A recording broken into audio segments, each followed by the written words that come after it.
কর্ণ দাঁত দুটিকে চলে গিয়েছে, ডান হাতে করে দাঁত দুটি নিয়েছি, আর কৃষ্ণের চোখে দর দর দর করে জল পড়ছে।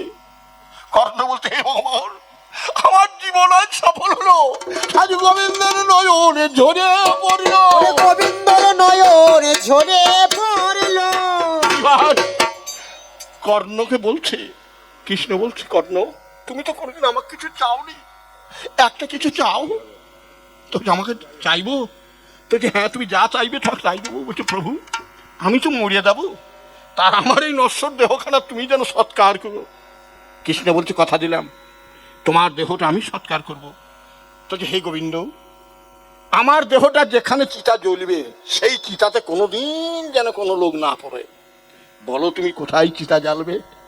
কর্ণ মারা গেল, স্বয়ং কৃষ্ণ বাঁ হাতে চিতা জ্বালিয়ে দিল, ডান হাতে করে কর্ণকে তুলে বলতে, হে জগৎবাসী গণ,